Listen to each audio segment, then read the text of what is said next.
Good evening, good evening, good evening, good evening. Thank you for joining us this evening. Even though it's a Thursday and not a Wednesday, we're still here. YBC, Youth Building Conversation. This evening, I am sitting down with no other than CEO, coach, mentor, founder of Unmasked. What's up, Lamar? How you doing, Luana? How's everything? I am great. I am great. I am great. Before we get started, I just want everybody to know I know him personally. He's like a big brother to me. And I seen his career.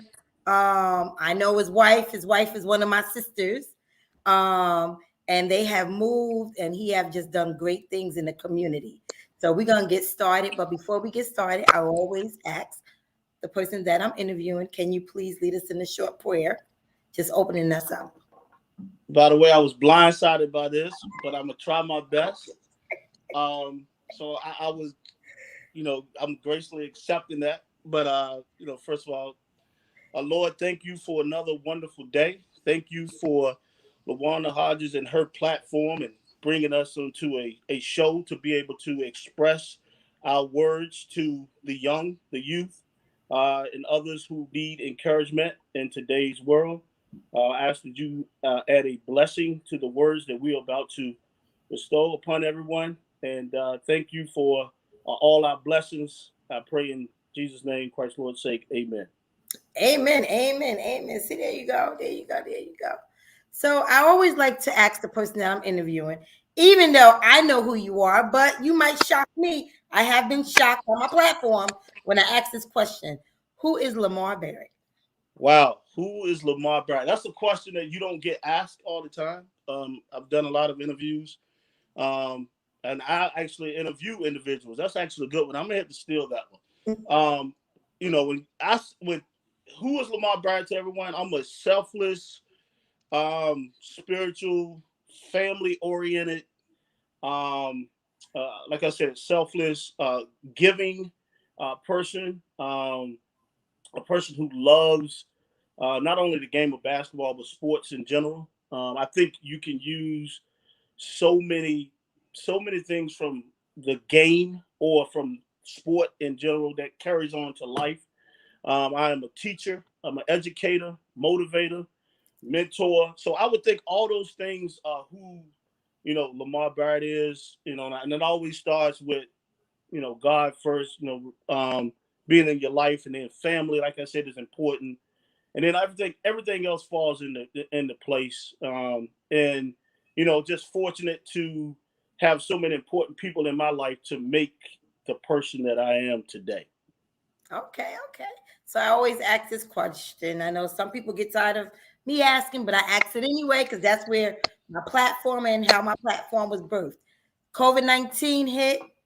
How did that affect you personally, spiritually, and professionally? You know what? How and it was interesting because I was on the road at the time, traveling for scouting, watching games. I just I actually was planning to go out to I think it was Las Vegas at the time to the Pac-12 tournament, and was told that we could no longer go out. And so from that, I was from being a person on the road, having a chance to evaluate over 80 plus games during that season. That was kind of new because I've been in basketball all my life, but I was in college athletics for 16 years, high school coach for 6 years. So I was always used to being on the road. And then all of a sudden it came to a halt and it was like no more travel. And you didn't know how long it was going to be. But, from that, I think it helped being a person that's been away a lot, not around your family a lot. I think it helped me grow from that, learning that like, well, there's some things that you've forgotten or along the way that you took for granted. And I think I grew from that from a personal standpoint of, making sure family is first, making sure they are first. Besides, religious, you putting God first, but making sure that family is important and they understand that. So from a personal standpoint, that was the growth. Spiritually, it gives you a chance to read more. It gives you a chance to do other things besides just what you're ingrained in.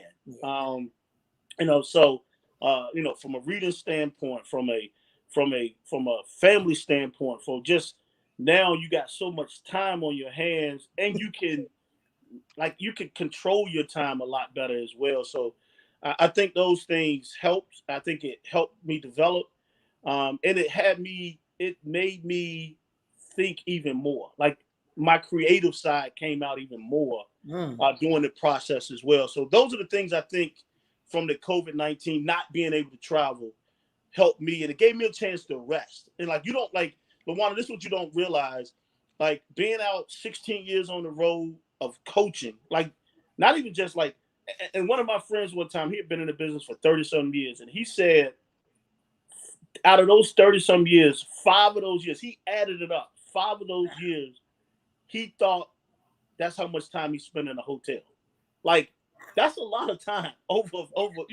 So I started thinking the same thing. I'm like, wow, I spent a lot of nights in hotels. I spent a lot of nights, times on trains, planes, and things like that. So yeah, it gave me an opportunity to sit back, be creative, and now really my family, how important they are to you and your success even more.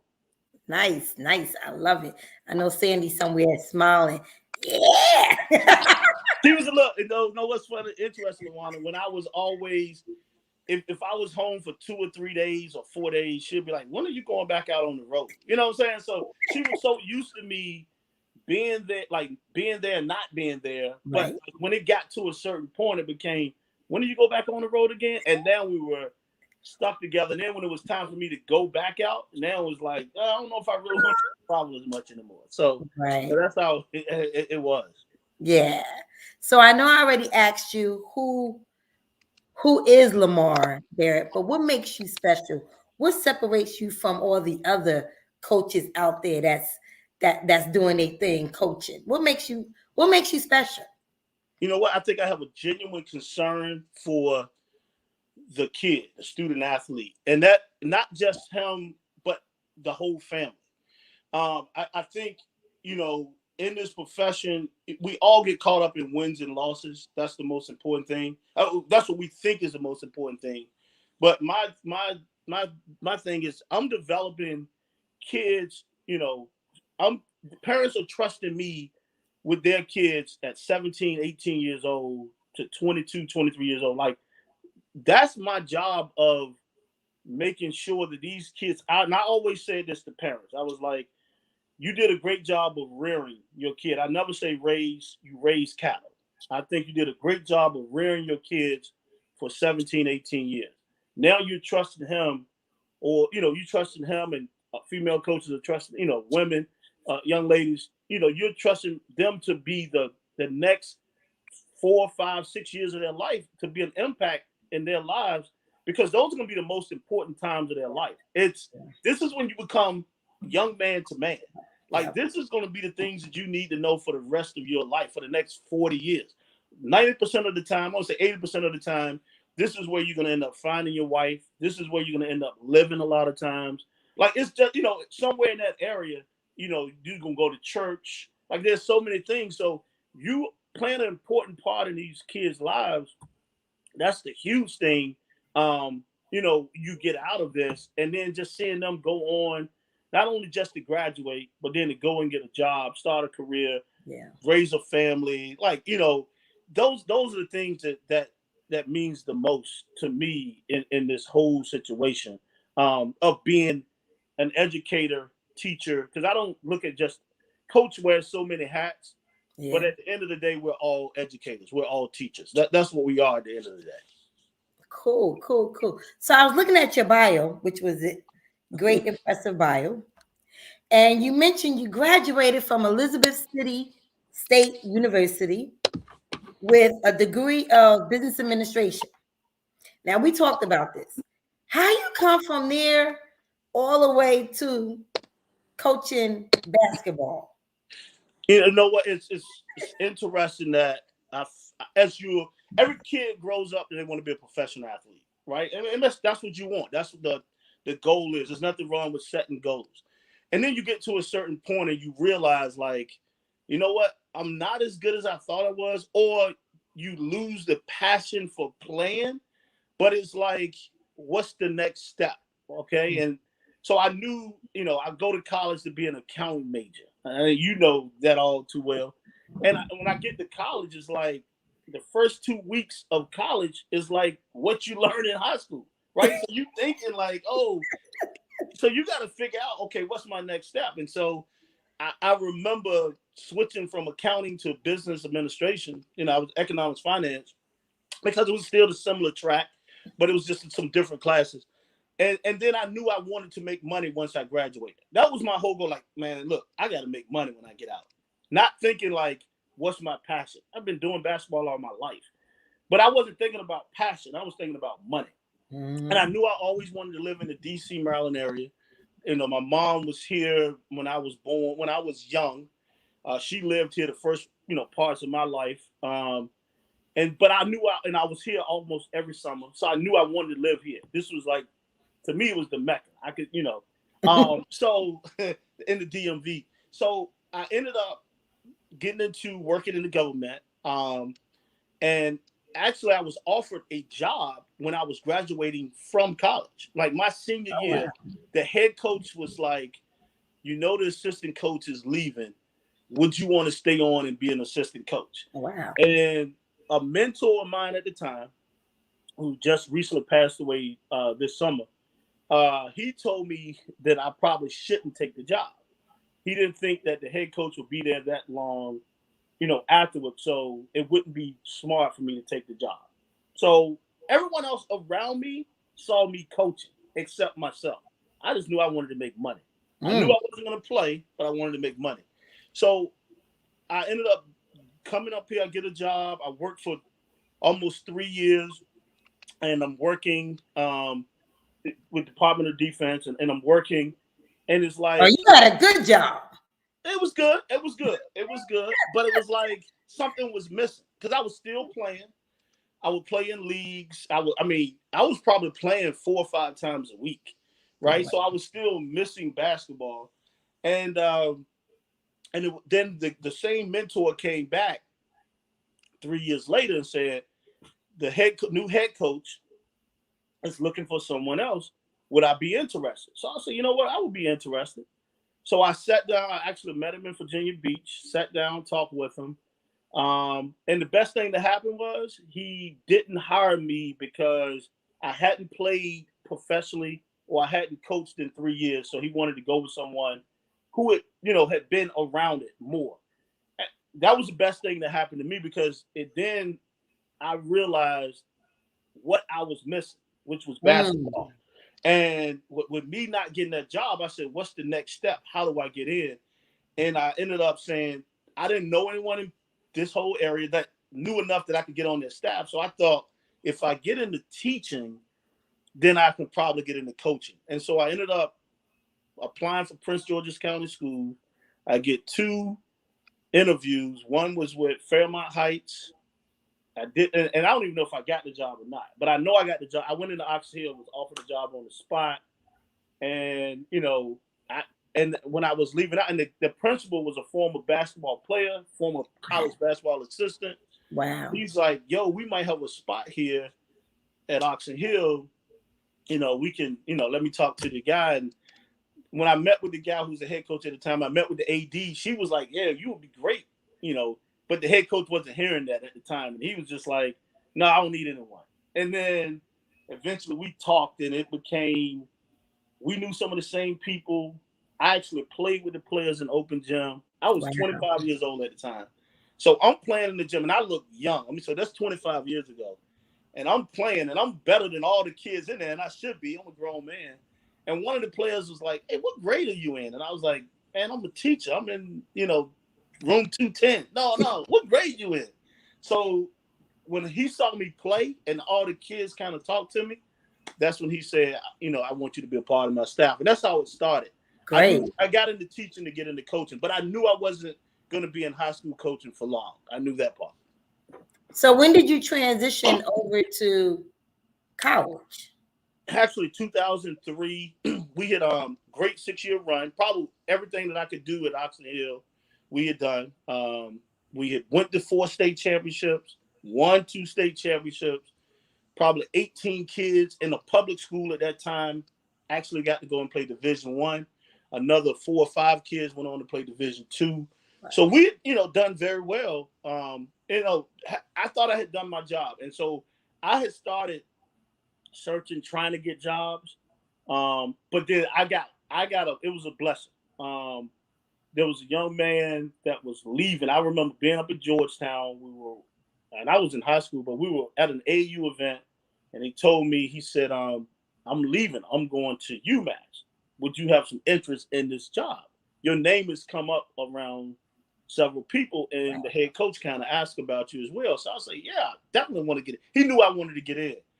And like the coach flew me up like the next week or two, and I got hired in May, but I officially didn't start. I couldn't tell anyone, and I didn't officially start until September. But I had the job. I remember it was May 18th. I can remember that best friend's birthday, and I remember I'm at getting something to eat, saying to her mom, they're coming back from somewhere, and I was like, hey, I just got offered a job going to Connecticut. So that happened 18 years ago. May 18 years ago. Yeah. Wow. So I know. So do you ever see yourself okay, we'll get to that. I'll get to that question later on. But being a coach, I know it has its challenging moments. So what has been your challenging moment? The biggest challenge is, so in this profession, and we say it all the time, and some of the best has happened too. When you come into this profession, the one thing that you have to understand is you get hired to get fired. You get hired, and then you could end up leaving to go and take another job. And the thing about it is, if you do great work or you are a great person, you're probably going to end up being at different places. And I look at it, I was fortunate that, it didn't happen, that way. But but you just know enough good people. So I would say the moving part and not knowing, like, the uncertainty at times, like, am I going to be here for 2 years? Am I going to be here for 3 years? Because now, when I first got into the business, I wasn't married, but we were engaged. And now a year later, we lived apart for a year before we got married. So it became, when it was time for me to take a job, I'm not making that decision without asking her first, right? But it was always the challenging part was, do we take the job because now we got to move? And I was fortunate to have a great person by my side that when it was time for me to go, I was out, but she had to handle all the, the travel. She had to handle all of the, we're moving, and so, you don't, like, that's important when you get married. So I would say the moving, the sacrificing, being away from your family, that's probably the biggest challenge, the sacrificing of being away from your family, not having an opportunity. Like, it's plenty of times that, you guys may say, Sandy, we going to blah, blah, blah. And she's like, no, I can't go. It's basketball season. And it's I'm the same way. Like, there's no downtime. Our schedules are different than anyone else in life. Like, the best time that we have available is August. So, like, you guys, we'll talk about, let's go on a trip together and be like, if it's not May or if it's not August, we can't go. Right. Like, you guys will be like, we're going down to Pro Bowl. Like, no, we can't go to that. Right. It's basketball season. Right. So, those things, sacrificing, your family, your friends, that's probably the most challenging part that I would definitely say. Sacrificing is the most challenging. What's the most rewarding? Seeing kids that you recruited that came in, and you see the maturation part, them growing and seeing them come in and develop as young men. Like, because the wins, they're great, right? But it's seeing them become young man to man, graduate and get a degree. A lot of these individuals are first-time generation. Seeing them go out in society and be productive citizens, that's the most rewarding to me. Not how many games we won, how many tournaments we played in. That's that's to me, yeah, that's part of it. But like the rewarding part is seeing these guys grow up and become young men and becoming, like I said, productive citizens, becoming having a family. Those are the rewarding things to me. So you mentioned about making money. Because it's funny, because when I went to college, I was the same way. I went into computer science because I wanted to come out making money, not knowing that I should have had my butt in the business building, right? But anywho, that's a whole nother subject. But you talked about coming out making money. But then what you turned around and did was you became a teacher to get your foot into the door. But you also became a mentor while you did all of that. Even though in one facet, I'm coming out making money. It's all about making money. But then you turn your passion into mentorship, helping other kids get to their next, like you was trying to get to yours. So in saying that, who mentored you? I'm gonna say the biggest, and I say mentor. You don't. I look at it. I don't. And I say my grandfather, because I just saw all the hard work he did.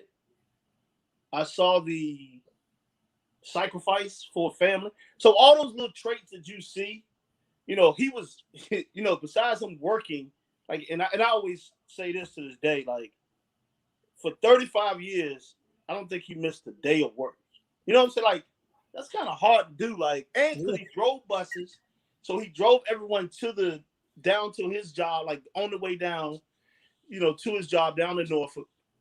And it was like he didn't miss days. So, and then he had his own bus business. So it was like he sacrificed time away from that. So like I saw all of that as what he was doing, and I kind of did the same thing. So like you don't realize when you're growing up that's your mentor, but all those things translated to life, to on the court stuff. And so like when I say that, it's like he was a business minded person. So you say, man, I want to own my own business one day. I want, so all those things you see, like I would say that he was the mentor from a not even a non-basketball, but it's still related to basketball. And then when I got to college, like it was, Robert Vaughn, I talked about it earlier. Like, I mean, I could sit down and talk to him about not just basketball, but like life, things you needed to look at going forward. Yeah. So like that was a mentor. Like you could go to his office anytime. Like he was retired and he was still had an office there, right? The arena was named after him.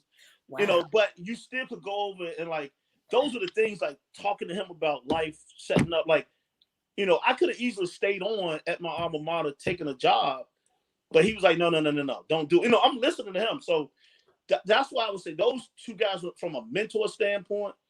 I would say them because, and I go back and I always say, like, I was a kid that, like, I'm going to say underdog, but it was like, I was a kid that was told, man, you got an attitude problem. You're never going to make your high school team. Okay. And so you change that, or, you got people in your corner, like, this is how you change it, or you're not going to be this because of that. And so, like, you take all those negatives and you can turn them to positive. So, yeah, and I listened to those mentors, grandfather, Robert L. Vaughn. Those are guys that were huge for me. That's what's up. That's good stuff. And that's the rest in peace, granddad, right? Yes. Yep. Yes. Yeah. Awesome. That's great. That's great that when you have, family members, close family members that you might not never think, because I have an aunt. She used to talk me to death, but as I got older, I always can refer back to our conversation. And I understood what she was telling me back then. But at my age, I didn't appreciate it. But now I can sit back and like, wow, I can appreciate it. And I'm glad she's still here because I can tell her, thank you. You didn't think I heard you, but I did hear you. I just was young and I didn't know what you was talking about until I had to experience what you was trying to tell me. And Yeah. like most of us, when we mentor young adults and youth, they might not understand, or even our kids, they might not understand what we're saying. But as they get older, they can say, wow, you know what? Now I get it. I understand. Yeah. You know, it's like, I go back to it because my grandfather was one of those ones like he didn't understand. He didn't understand like why I was at the basketball court all the time. Why did I always have a basketball? Like he used to be like, man, you about to learn to do something else besides this basketball, right? So I was like, yeah, you know, I'm listening to him. I'm like, yeah, but this could take me to do a lot of things. That's Yes. all I thought, right? And so even and I say that because I remember as he got older, he actually brought it back to me. He said, yo, you remember you was like 14, 15 years old, and I said, man, all you do is care about this basketball. You got to figure out something else. He's like, even though you probably was like, you know, yeah, whatever. He's like, you didn't listen. You didn't let it stop you Yes. and to go do something else. And he was just as proud, you know, for me not listening to him and like living out my life. Yeah. That's what's up. That's what's up. So, okay, so COVID-19 stopped. You couldn't travel no more. You had to put a halt on it. You already told us how you felt about that. It was, getting used to, but there was something special that came from you being home. What was that? You know what? Unmasked, and it's interesting because I became. Get my friends joke about it. I became probably the Zoom master. Because I for some reason I was pulled on like all these different Zooms. I was going on it. I had Sandy create my own. Like she got a Zoom for me. Like I mean, I didn't even know what I mean thinking about Zoom, but I was getting on these Zooms because I was having to have meetings, and then like I was up 3, 4 o'clock every night. I mean, I would be on a Zoom to 4 o'clock in the morning at times. She's like, you. I mean, you still up, and so I was on so many Zooms, um, and how Unmasked, the docu series, the podcast is. I listened to a lot of individuals on these, and these were coaching buddies. These were coaching friends. We were. It was all about what we were learning, things that was what we were learning during this process. I mean, it was basketball, it was social, it was a ton of things. And so as I'm listening to people, and then the questions were starting to be thrown at me, excuse me, I can remember it was a particular Zoom, and I was invited by a mentee. This is how strange it was. He was like, I'm on this Zoom, I'm speaking. Would you come and listen to me? So I go on the Zoom, I listen to him, and for the first week, there's nothing like ask like who I was or any of that stuff. The second week I go on and I noticed, and I got invited to this one, and it was almost like a private one. Like it was like, how did I get on it? So it was a few of us that was on it, and so the guy was like, so who are you? He just wanted to know like who are you like, and I was like, hey, I'm Lamar Barrett, former college coach, 16 years. I do scouting now, with the NBA. I do scouting for the NBA. And then I was like, and so it was some people up there that knew who I was, who we were friends with, or they coached against me, or things of that nature. And there was a question that was asked to me about, man, can you give us the real, or can you give us? They asked a particular question, I answered it, and the next thing I know, when you go on the Zoom, everybody wants you to put their contact information Yeah. in. So all of us, I got my contact information in. All of a sudden, my phone is blowing up with text messages, not in the chat, on text messages like, yo, this is the stuff we need to hear. This is some real fire stuff. This is what we need to hear on Zoom. Forget all the telling your story, the journey and stuff is all good, but we need to hear the real stuff. So the guy asked me, hey man, you welcome back anytime. We want you to come on and speak. So then I started getting invited to other Zooms, and it became, and I'm listening to guys, and guys are like, no, we need to hear the real story. But I had thought about doing a podcast, but I wanted to do one related to sports where it was talking about, I'm a big facts guy, not a fiction. Everyone, you go to the barbershop, or everyone talks all these stories, but like everyone throws out fiction. They never throw out the facts. So I wanted to do something with facts over fiction. But this came in my head like, wow, you know what? How about I do something with people I know and talk about Unmasked, which is the untold stories of college basketball, because people wanted to know what was really going on, not like as far as like who's cheating and things, Right, like that, right, but right, right. like so it became a therapeutic session where guys could come and talk about things without like getting things off their chest that they never got Without chest judgment. before. Without Right. judgment.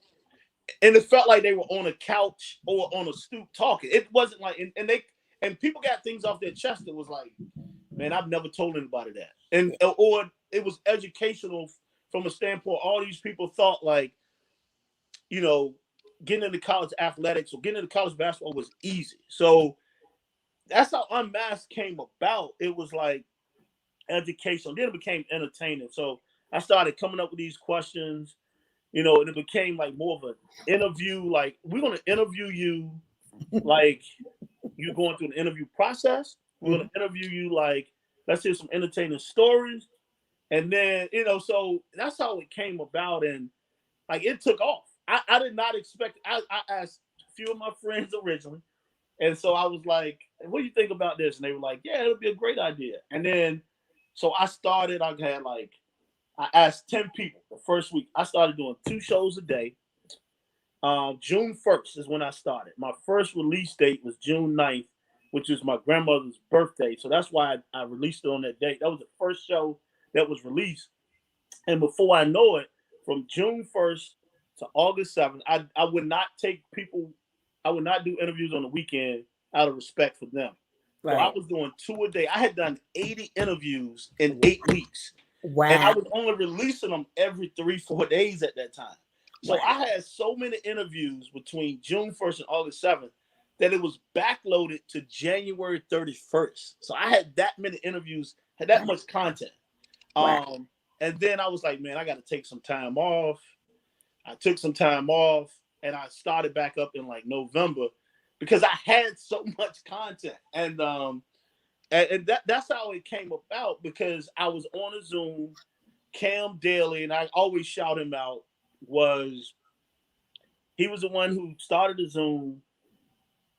He asked me the questions. Another young man who's actually a high school coach now, Byron Taylor, asked me a question. That led to one thing. And then I just started asking my friends about it, and everyone was accepting, like, yeah, I'm in. And it took off. And Georgette, who's a friend of yours and of ours, and so I came up first. Sandy was like, "Do you think we should do something?" Came up with you think we should do a backdrop? Like, then we had a logo, but then Georgette created another logo. Her daughter came up with the logo. She signed off on it. And then it was like Georgette, she started doing shirts she did shirts for me only, right? And then it was like, then people started saying, yo, where can I get that shirt from? Then it was, do you got long sleeve shirts? Oh, do you got hoodies? It was, and I was like, Now you got a whole line. then a whole lot, exactly. Like people started asking me because I was wearing it. And I just started getting things, this is made for me only, right? Right. So I remember Georgette saying, this thing is gonna take off. You're not even excited about it. I was like, Georgia, I'm just doing it because I want to get my friends out there in the front of people. I want people to know who they are.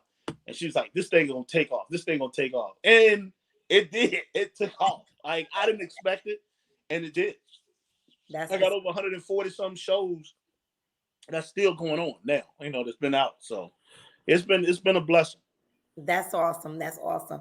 But not only do you give back in the basketball world and uplift your coaches, but you have a fundraiser that's going on that we want to talk about, because he's not only using his platform for the basketball scene or the coaching or sports, but he's reaching into the streets and trying to help folks unfortunate to stay warm this summer. And we want to make sure that we get his information out. We want to make sure that all the viewers are able to purchase merchandise from him, so he'll be able to get this incentive out there. So tell us about that, Lamar. Yeah, like I started is I'm sitting around. I've been doing this. I started and I talk about back at home was the first thing I used to do. I used to give backpacks to kids for school, scholarships for money. Like I would give money to for scholarships for kids to go to school or whatever they wanted to do. School supplies, all this thing, right? And so I've always been a giving person. So I was sitting around, like I'm just sitting around. Like I said, this has probably been the most creative things I've been coming up with. And I was like, you know what? It's going to be cold. DC, huge homeless numbers here. So I was like, everyone always gives coat. They give this and that. But you know what? A lot of people, like, they just like wearing hoodies. Because I wasn't a hoodie person until Unmasked came about. Everybody's like, yo, you do hoodies? And I didn't realize how big they were. Like, I was, and so I was like, and I started researching and I saw I was like, hoodies for the homeless. And I Googled it and I saw some other places doing it. And so I was like, you know what? I'm going to do this hoodies for the homeless. And I started, this project November 4th. I said I would give myself 10 days. I wanted to give the guy who does my work now, I wanted to give him enough time to complete it so we can get it out to people, in December. So we started the project, hoodies normally go for $45 is what we charge. And it was like, you can get a hoodie and then Unmasked would match whatever you buy. And so like it became, people were like, okay, I'm in. And, there was a couple of college coaches who joined in and was like, hey, he's like, what's this project about? I told him. He was like, yo, what if I Venmo you $500? I was like, well, that take care of 11 hoodies.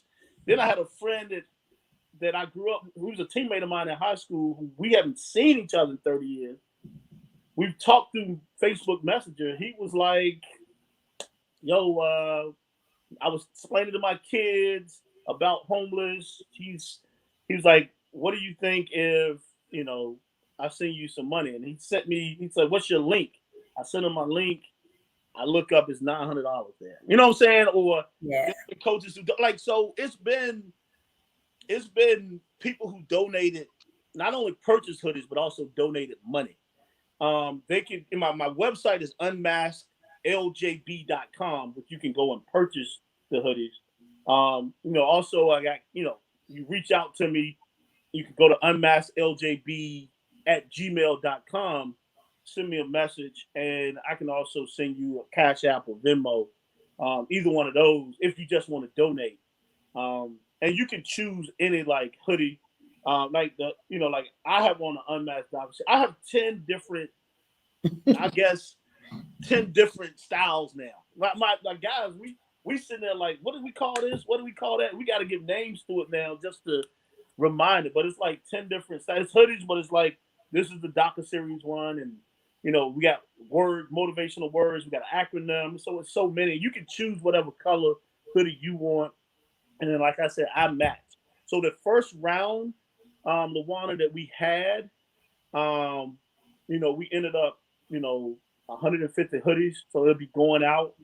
Actually, he sent me a message this morning and he was like, everything is done. You can come pick it up, whether it's the day, tomorrow. He said anytime this evening. So he's done with it. It's interesting because and he's really good at what he does. So like I ordered everything. It was to him by the 23rd. I ordered on the 17th. Everything was back to him on the 23rd. I told him I won't be back in town until November 30th, so it don't matter. He was like, oh, I'll have everything done. And he would have been done. He got sick a couple of days, but he would have been done.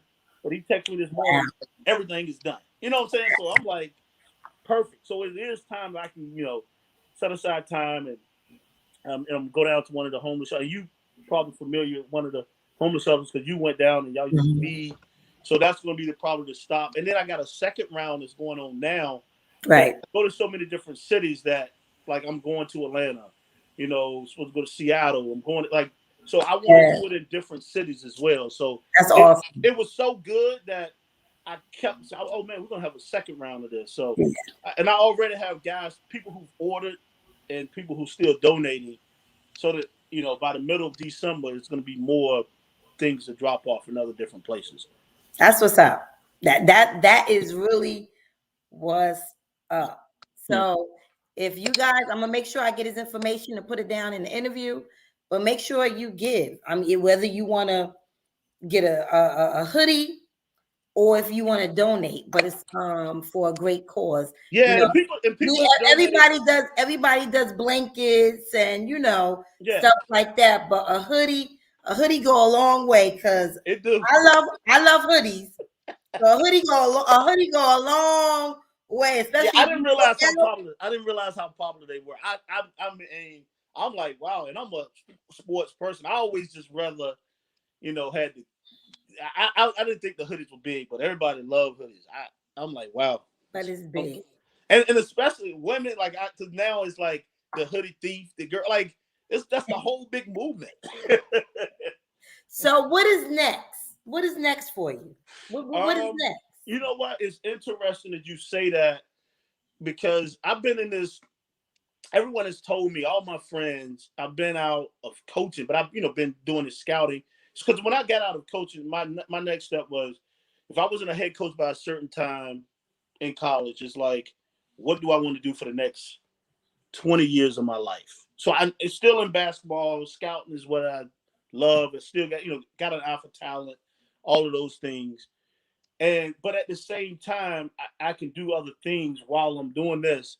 And everyone, it's interesting that over the last year plus or so, somehow I've become a big mentor to a lot of people. Like on the women's side, men's side. So like, and everyone is like, man, you should just become a consultant. And I'm like, yeah, but it's hard to charge my friends money. And they was like, look, I mean, you already Don't doing let George hear you say that. exactly. But no, everyone, I think could that be the next step as being a consultant? Because even when I was doing the unmasked and having all these coaches on, I mean, search firms were reaching out to me. Uh, 8 athletic directors were reaching out to me, and they would like tell me more about the individual that you interviewed. They wanted to know more stuff. So, and then the mentoring thing is become huge. Like my phone is, if you call me, you text me, I'm probably getting back to you. Like, I don't, I don't think I turn anyone away. That's probably the biggest issue I probably have, is I don't turn anyone away because I wouldn't want anyone to turn me away. Right. So it's like I think the next big step is, do I want to do consultant? Is being a consultant to a lot of young male and females that want to get into coaching and things of that nature. Because it's like it's so much stuff. Like I'm like right now, there's a young lady that I kind of took hold of last November. She never played college basketball, wasn't coaching like in high school or anything. She was coaching with an AAU team, 14 and under. And she said, I want to be a college coach, like in a year from now, whatever, right? She wanted to be next year. She got out of grad school. She was a teacher. And I was like, all right, we got a plan for you. So we created a spinoff. It's what's the game plan? It's under Unmasked. We created that for her to like meet individuals, build relationships, like, and it took off. Like that took off. And so now she ends up getting a college job a year earlier than what she's supposed to. So Wow, she that's what's up. now, right? That's what's up. That wasn't the plan. It was the plan to get a job, but not a year early. Right. So so those things is rewarding. You talk about. So I see that's the next step going forward. I like Probably it. more of consulting than anything. I like it. I like it. So when you be on CBS or ABC, right? Remember, you was on my platform, so you can bring me on ABC.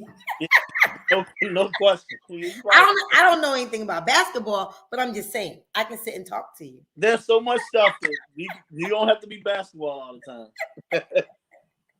So thank you for coming on. So before we leave, before I let you go, can you give my viewers some encouraging words, especially like you said, the young folks that's trying to get into the game of basketball or any type of sports, and maybe one day see themselves playing in the NBA or NFL or even coaching?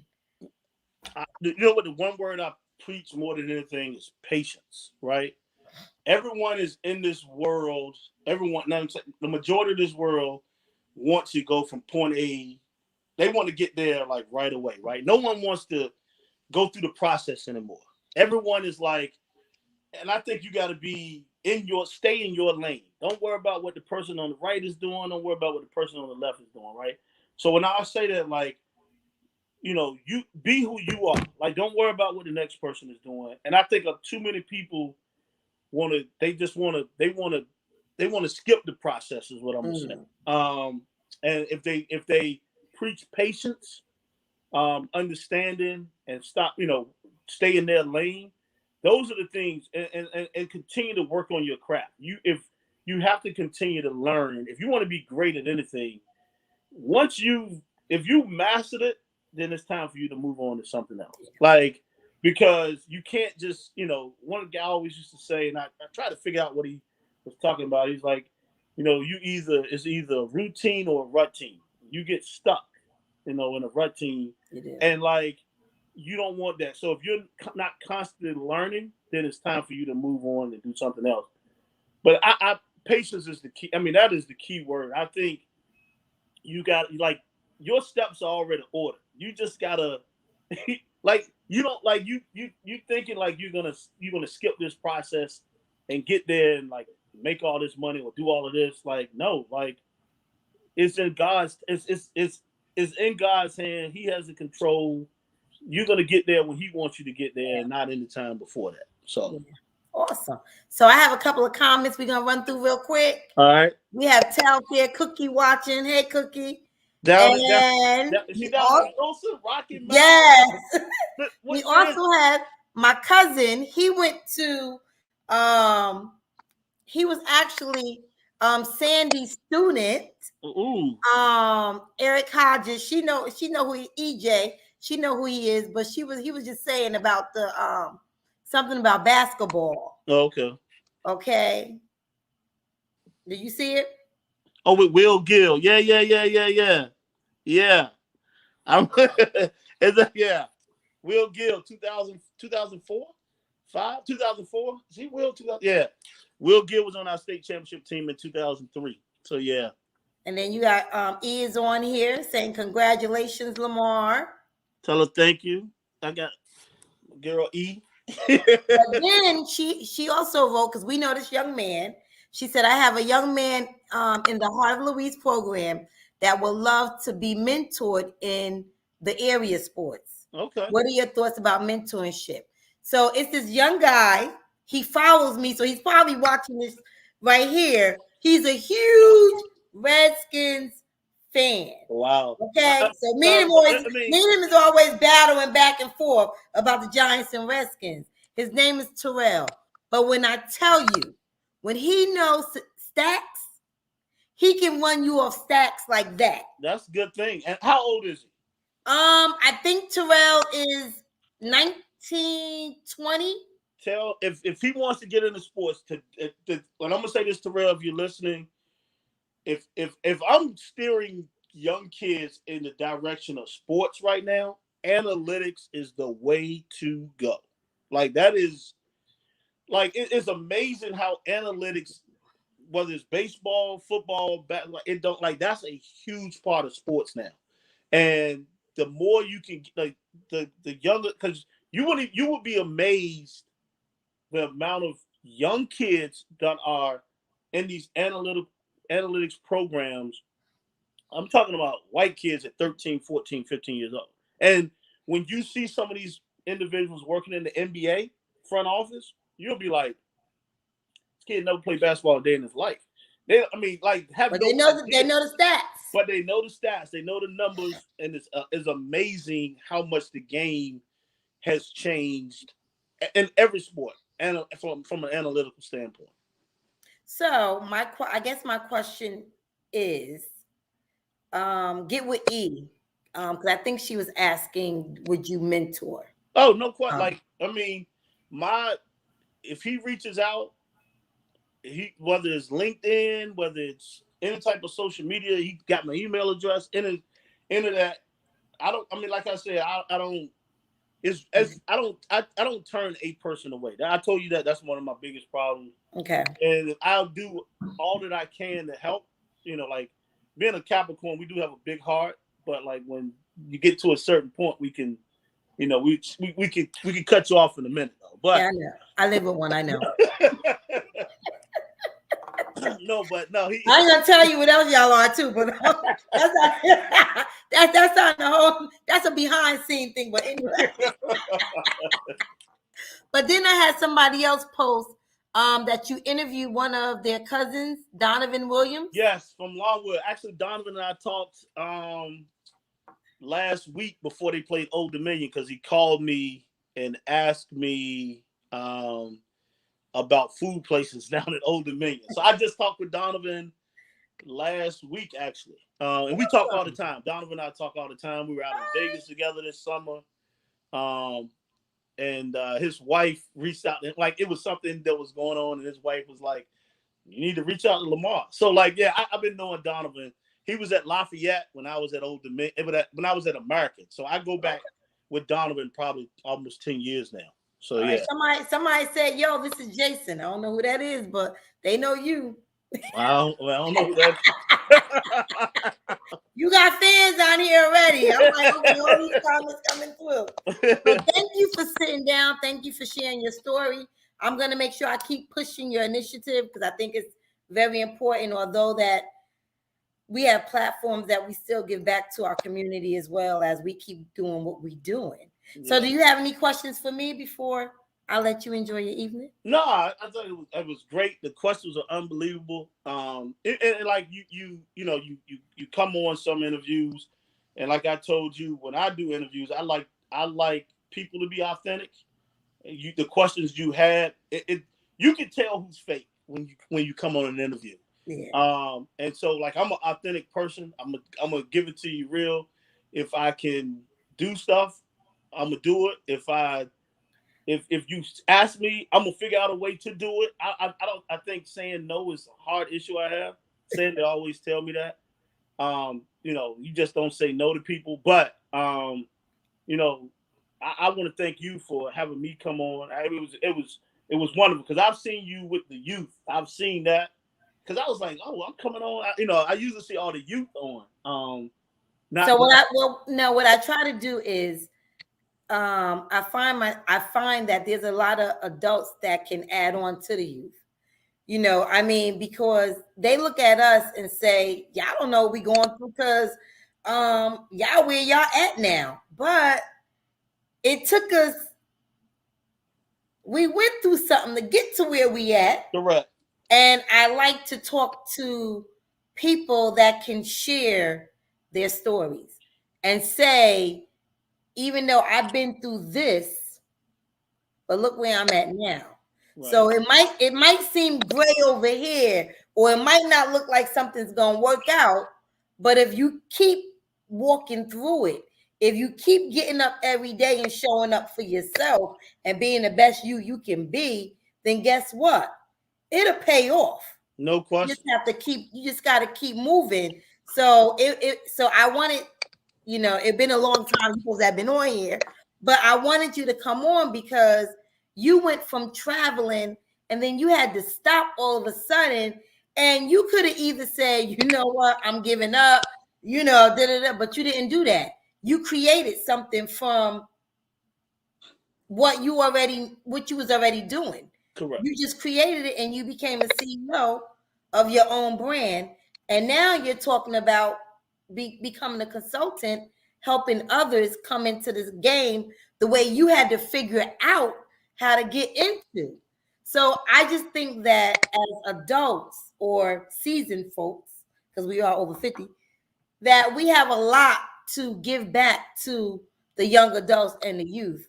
And if they're willing to listen or not, it's worth interviewing. Yeah, I totally agree with you because you said it best. Like, it's some of my friends now, we talk about it, is So when I came in, and probably you at the same time, like we're the same age, but it's like there's a missing gap somewhere.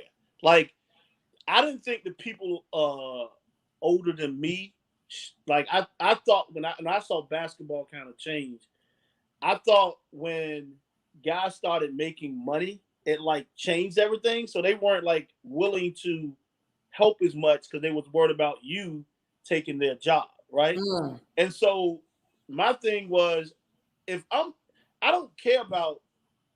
I'm trying to help the next person behind me be better than I am. So right, that's my thought. I wasn't worried about that person taking my job. right. So that's how I look at it, and I want the younger people to think the same way. Like, don't worry about who's behind you. If you can help them out, get to where they should get to, then you did your job. Like, don't worry about if if they're passing you. I'm not worried about that. Like, like God is going to have me in the position He wants me to have Right. have me in, not have me in, not me trying to get to somewhere. Like if it's not meant for me to go or be somewhere, I'm not going to be there. Exactly. And that's why I don't think people understand sometimes. Like they're worried about losing their place, and someone is going to take their place. To me, I don't worry about those things. Right. As Steve Harvey said, and I know a lot of people don't like Steve Harvey, but I love him. He said, when you get to the top, make sure you reach back down and bring somebody with you. Don't stay at the top by yourself. You ain't get there by yourself. Make sure you go back down and reach for other folks and bring them up, because now you got the power to do that. So in saying that, I thank you. Have a good evening. Make sure you stay on after this. But thank you guys for tuning in. I had a lot of comments. I even had somebody say, I don't know who this is because it doesn't say your name. Stanley wouldn't let him stop traveling. So I don't know. I don't know who that is because it don't say your name. But okay, but you can't throw my sister out there like that. But in saying that, I thank you guys for watching. Stay tuned. Tune in. I have some great more interviews coming up for the rest of the year. And then we'll be into 2022. So in saying that, have a great evening and enjoy. Stay on, Lamar.